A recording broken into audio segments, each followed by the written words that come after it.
Ponsel yang sejak pagi tergeletak di atas dashboard tiba-tiba saja berdering. Ketika kami berdua sudah berada di dalam mobil, ada panggilan video masuk dari Mahfia. Buru-buru ku geser tombol hijau, takut ada hal penting yang ingin dia sampaikan. "Assalamualaikum, sayang," sapa Dek Maila sambil tersenyum sumringah.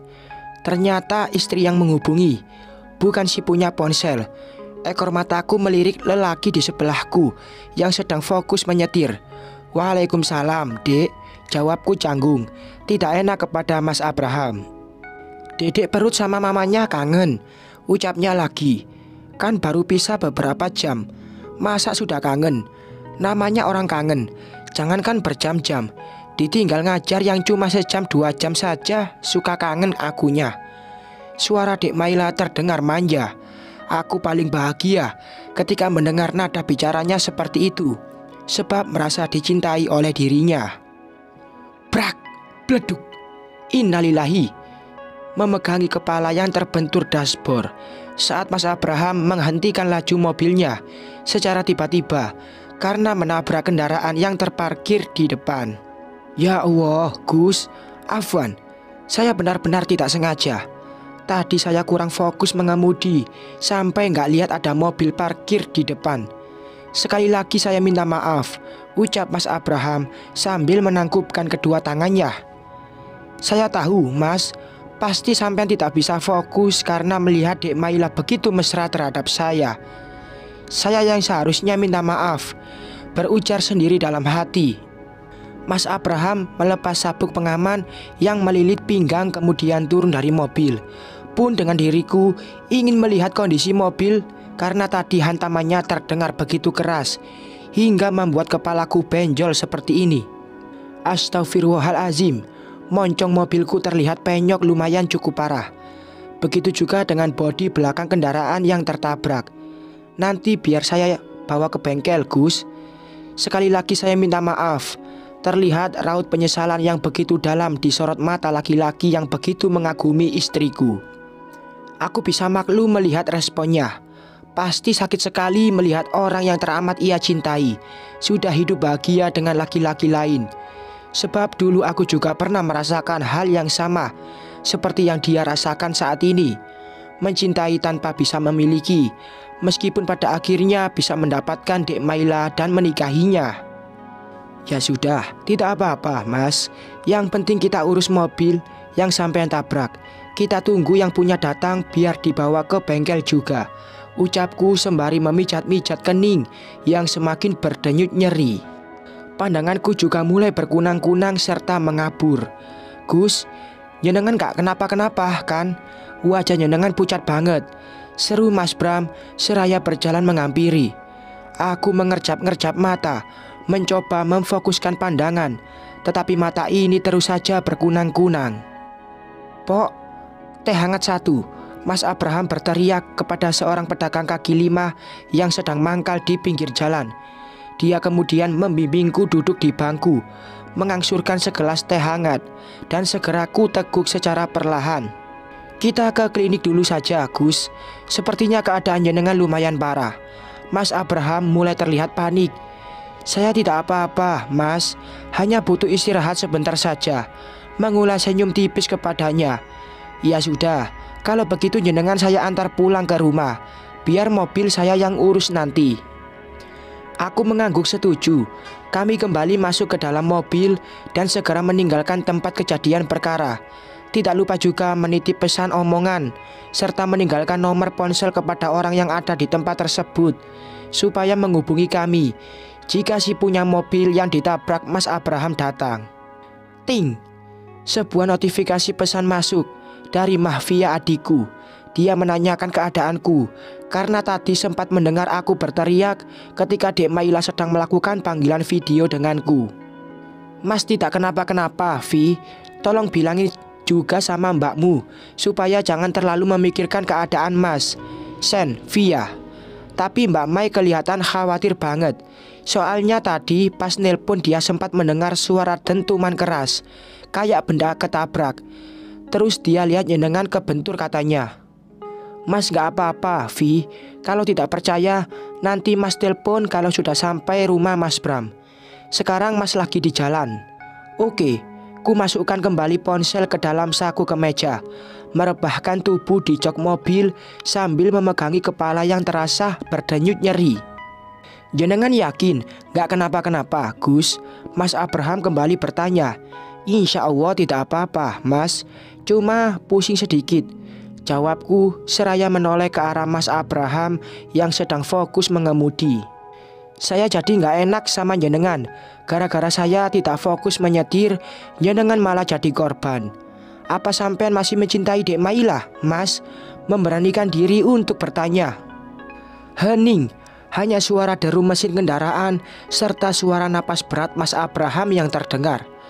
Sekali lagi menoleh menatap wajahnya, dan lelaki berambut panjang itu masih duduk dalam mode yang sama, tetap fokus mengemudi tanpa menghiraukan pertanyaan dariku. Tidak apalah, mungkin dia merasa sungkan jika mengakui perasaan yang sebenarnya. Aku anggap diamnya itu sebagai jawaban tidak, dan semoga saja benar adanya. Mas Abraham sudah benar-benar melupakan Dek Mailah serta menepis rasa cinta yang bertahta di sanubari. Sudah sampai, Gus, ucap Mas Abraham pelan, memecah keheningan.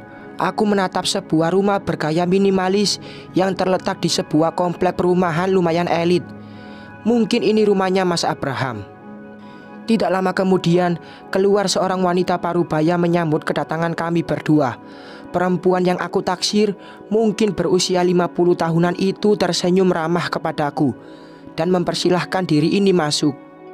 Loh, ini kenapa kepalanya Gus Azmi benjol seperti ini, Nak? Ibu bertanya sambil menatap keningku yang bengkak menonjol. Tadi aku gak sengaja nabrak, Bu, jawab pria yang ada di sebelahku singkat. Mereka lalu mempersilahkan masuk, memintaku untuk segera beristirahat di dalam kamar yang cukup luas dan nyaman. Dulu Maila pernah menempati kamar ini, Gus. Dia pernah tinggal di rumahku selama lebih dari 1 bulan. Astagfirullahalazim. Apa benar semua yang dikatakan oleh Mas Abraham barusan? Apa Dek Maila pernah tinggal serumah dengan Mas Abraham sebelum kami menikah? Jadi semua yang dikatakan Mas Ibnu benar? Ya sudah, Gus, silahkan istirahat. Saya mau kembali ke tempat yang tadi. Ini yang punya mobil sudah chat saya. Pria bertubuh tinggi besar itu melenggang pergi seraya menutup pintu. Allahu Akbar. Perasaan sakit tiba-tiba menelusup ke dalam sanubari. Aku menggigit bibir, menahan air mata yang sudah berlomba-lomba menggelayut di pelupuk. Tidak, Dek Maila tidak mungkin melakukan hal yang melanggar norma agama. Aku tidak boleh berburuk sangka kepada wanita yang begitu aku cinta. Batinku meyakinkan. Ponsel yang baru saja ku letakkan di atas kasur tiba-tiba saja menjerit-jerit. Mahfia kembali menghubungi, mengambil napas dalam-dalam, kemudian mengembuskannya perlahan, mencoba menata perasaan yang tiba-tiba menjadi tidak karuan. Cepat-cepat ku geser tombol hijau, menyapa adikku yang sedang menemani istri dengan ucapan salam. Dan ternyata malah suara merdu kekasih hatiku yang terdengar. Aku memejamkan mata, mencoba menepis segala prasangka. Dek, sudah maem, berbahasa basi kepadanya. Sudah, Mas. Jenengan pun maem, nopo dereng. Sudah makan apa belum? Belum lapar, sayang. Mas ngantuk. Ya sudah, istirahat. Bobo, jenengan nginep di hotel mana, Mas? Mas ada di rumah Mas Bram, Dek. Di kamar yang pernah kamu tempati, mencoba memancing reaksi istri. Oh, kirain Mas nginep di hotel. Iya, dulu adik pernah tinggal di rumah Bram sebulan lebih. Kita tukeran tempat, karena Mas Ibnu dulu sering datang mengganggu. Jadi, Bram menyuruh adik tinggal di rumah dia, dan dia tinggal di rumah kontrakan adik. Terangnya panjang lebar, seolah tahu kegelisahan yang sedang suaminya rasakan. Senyum terkembang merekat di bibir. Dek, memanggil namanya pelan. Perasaan bersalah tiba-tiba saja menghakimi hati, sebab telah berprasangka buruk terhadap istri. Iya, Mas Azmi sayang.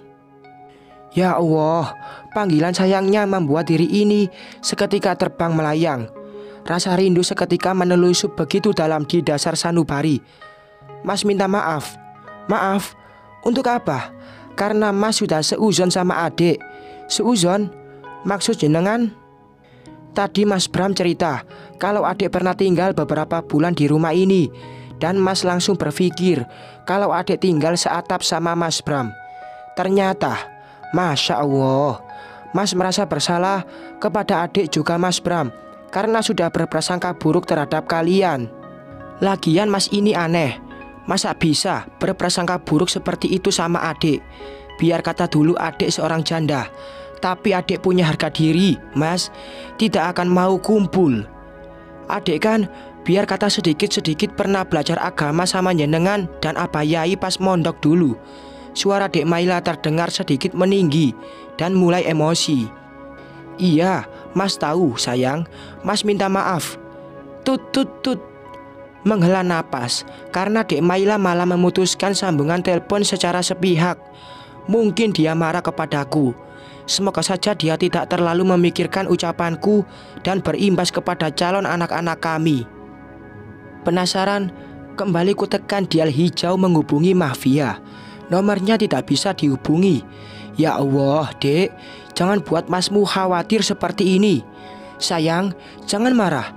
Tolong jangan pikirkan ucapan Mas ya. Mas minta maaf. Segera ku kirimkan pesan ke nomor si bungsu. Centang 1. Mungkin ponselnya low baterai. Kebiasaan Mahfia kan suka jarang isi baterai ponsel. Aku nggak mau berburuk sangka lagi. Lekasku letakkan kembali ponsel di atas kasur, mengambil wudhu karena azan maghrib sudah dikumandangkan. Dan sambil menunggu waktu isya datang, ku sempatkan diri untuk bermurojaah sebentar, sembari menahan kantuk yang mulai menyerang.